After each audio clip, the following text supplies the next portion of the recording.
empezando, como he señalado en primer lugar, con Esteban Beltrán, director de Amnistía Internacional en España. Cuando quieres, Esteban. Pues muchas gracias a la Fundación y al Consejo General de la Abogacía Española por la invitación a Amnistía y a mi persona para hablar sobre crisis y derechos humanos. Un placer también compartir con la gente aquí de la sociedad civil esa mesa rectangular. y agradecimiento a ustedes por asistir también a la mesa rectangular. Bueno, la historia de la crisis económica es la historia de la indefensión de la gente. Esto es básicamente el elemento fundamental. De repente, con lo que ha ocurrido, nos hemos dado cuenta de que en realidad lo que son servicios sociales y no derechos humanos. Y servicios sociales son aquellos que se proporcionan y se dan y se quitan. Y en cambio los derechos humanos no. Los derechos humanos pertenecen a la gente y se defienden. Pero de repente nos hemos dado cuenta que el derecho al acceso a la salud y el derecho a la vivienda adecuada no son servicios sociales, son derechos humanos, pero que no están protegidos. Entonces, corresponde al Estado, digamos, su vulneración. Y son violaciones de derechos humanos tan graves como el de los derechos a ser sometido a tortura o malos tratos, tan graves. Pero son derechos de segunda categoría. O así están en nuestra legislación, no en las normas internacionales, aunque hay también discusión sobre ello, pero en nuestra legislación claramente son derechos de segunda categoría. Y estos derechos de segunda categoría hacen que la gente no se pueda defender adecuadamente ante un juez. Y esto es una situación muy grave. ¿Y por qué no se pueden defender adecuadamente ante un juez? Pues todo parte de la división artificial que hay en la Constitución española entre derechos fundamentales y principios rectores. Esa división artificial hace que hay una serie de derechos fundamentales que no necesitan posterior desarrollo legislativo para invocarse y que además pueden ser defendidos ante un juez inmediatamente que uno piensa que los han violado: el derecho de reunión, de asociación y el derecho a la educación, el único derecho social que está en el ámbito de derechos fundamentales, mientras el derecho al acceso a la salud, el derecho a la vivienda adecuada y no digamos ya el derecho al trabajo, etcétera, están en lo que se llama principios rectores. Por lo tanto, esos principios rectores necesitan para invocarse un desarrollo legislativo, una ley. Y si no, no se pueden invocar.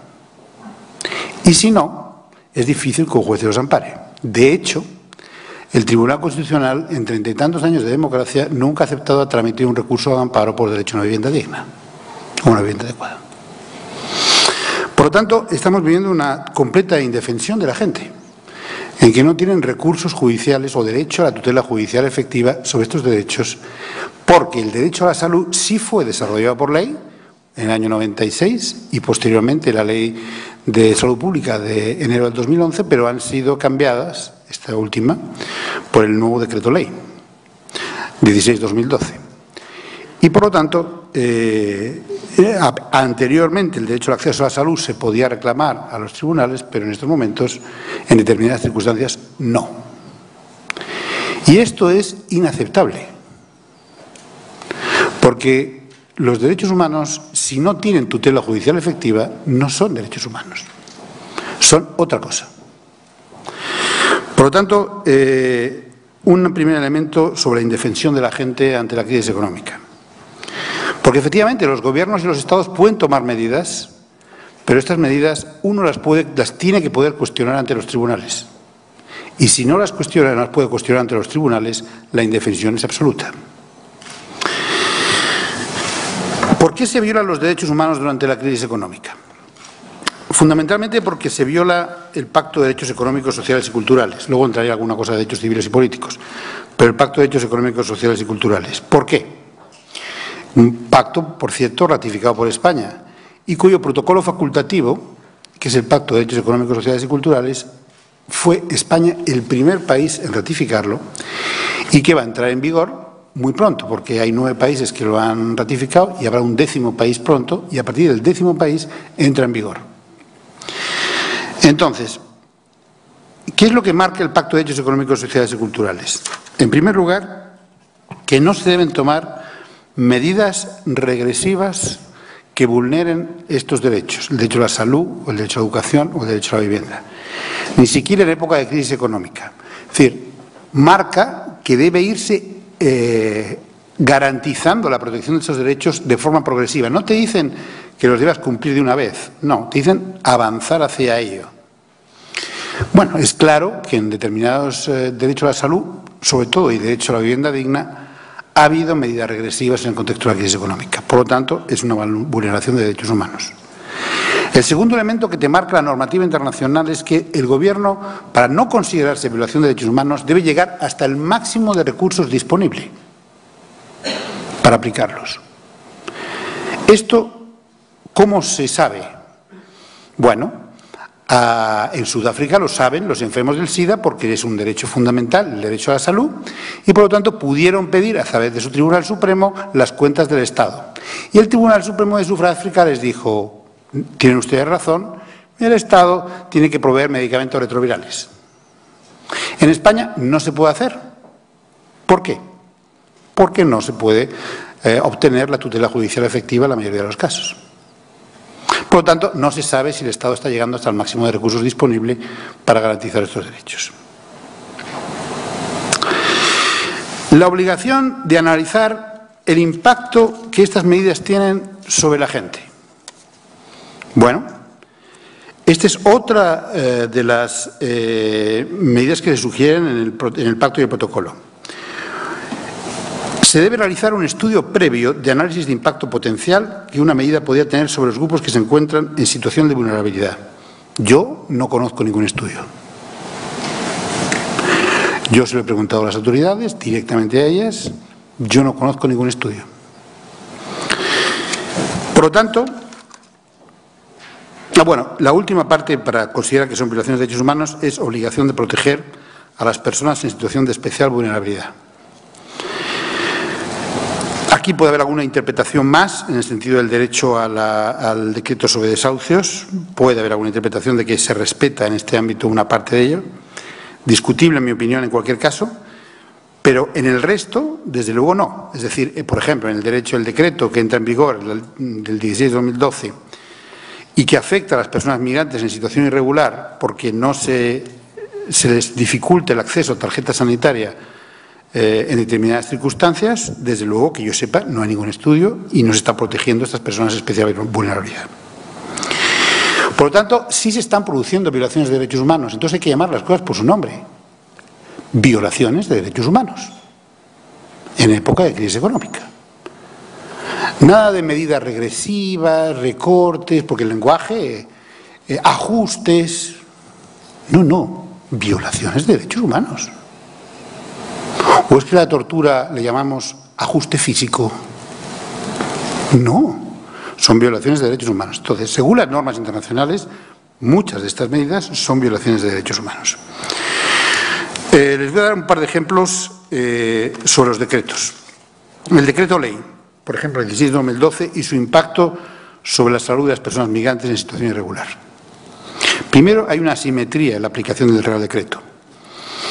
Cada centro de salud y hospital está aplicando de forma dispar la normativa estatal en cada comunidad autónoma. Falta de claridad de la normativa estatal, falta de adopción de la orden ministerial que regula los convenios especiales, la forma de facturar. Por ejemplo, las enfermedades de declaración obligatoria. Hay algunas enfermedades que se deben declarar obligatoriamente.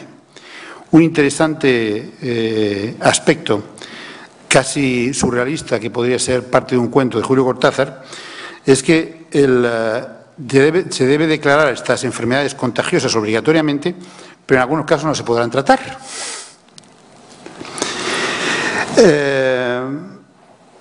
Por lo tanto, hay algunos elementos, es imprescindible, por ejemplo, que se adoptara legislación a nivel estatal que garantice el tratamiento de dichas enfermedades. Por supuesto, las enfermedades que no son de declaración obligatoria no están incluidas en el decreto ley. por lo tanto, no se asegura el tratamiento médico de las personas que sufren esta enfermedad, etcétera, etcétera, etcétera. Este es solo el decreto ley sobre salud. En el decreto ley sobre desahucios, curiosamente, no se menciona el derecho a una vivienda adecuada, por supuesto. No se propone ninguna reforma legislativa que garantice un recurso judicial efectivo a todas las personas que permite defender sus derechos. Interesante, en cuanto a la disponibilidad de vivienda, por ejemplo, solamente recomienda que promueva un fondo social de vivienda. Pero, por ejemplo, desde el año 2001 no se ha actualizado el censo de viviendas vacías. Interesante.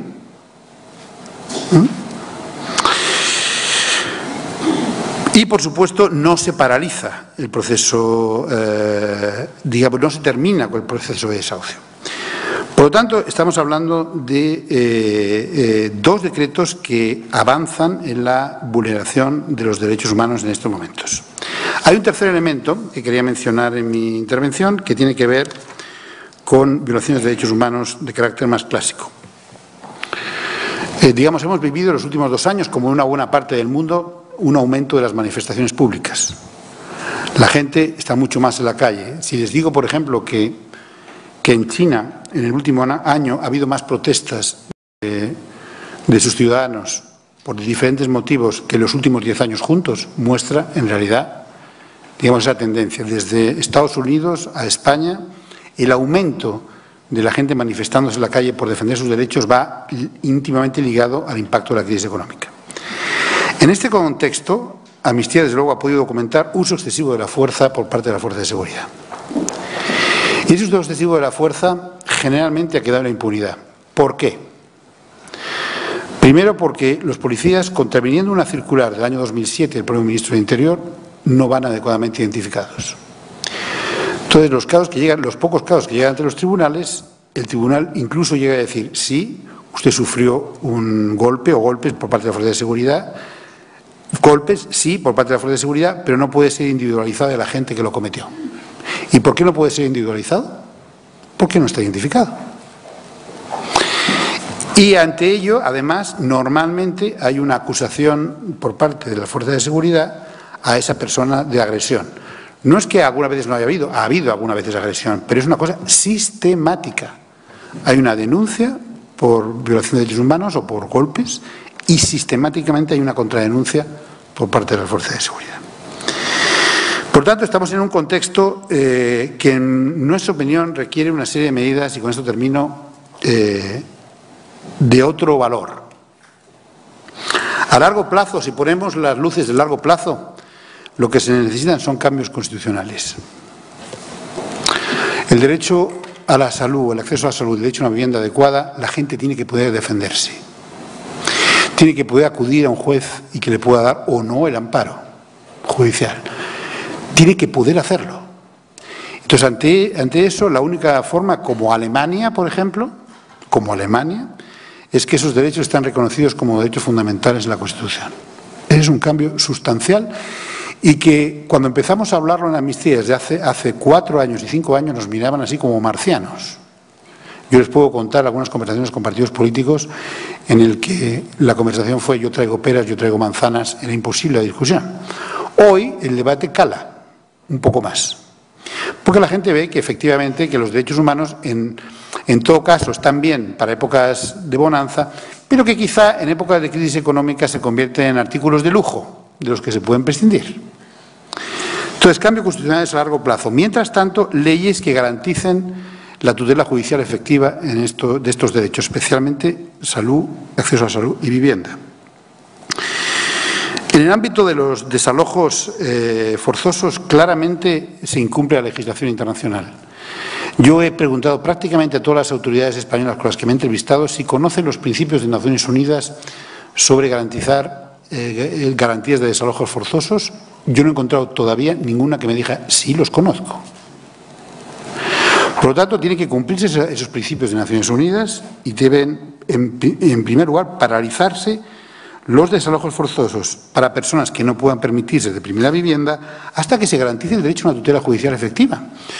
Todas las decisiones de los jueces, digamos, relacionadas con el desalojos forzosos o desahucios tiene que ver con el cumplimiento de las deudas y de las normas urbanísticas.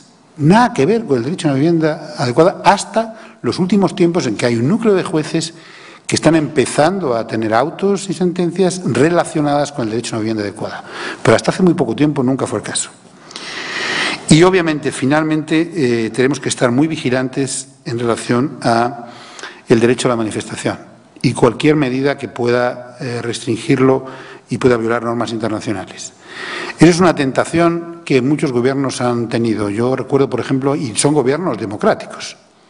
Por lo tanto, la tentación está ahí. Yo me recuerdo, por ejemplo, el gobierno belga, durante muchos años, mantuvo una legislación que se llama la legislación que llamábamos del presunto manifestante violento. Una legislación por la cual se detenía a gente que no tenía antecedentes ni nada, simplemente porque se pensaba que podía cometer actos violentos. ¿Pero qué es eso? Es como es un poco Minority Report, la película de Steven Spielberg, pero eso no puede ser. No puede haber una detención preventiva de alguien que ni siquiera ha cometido ningún delito anterior. Por lo tanto, hay que estar vigilantes de esos cambios de legislación y, por supuesto, hay que conseguir que los policías, que muchos de ellos realizan la labor en condiciones muy difíciles, tienen que estar identificados para que el ciudadano pueda, si ve que somos funcionarios de sus derechos, individualizar a la persona que cometió esos presuntos malos tratos. Yo creo que estas son las medidas que de corto y largo plazo se necesitan desde el punto de vista de los derechos humanos ahora. Gracias.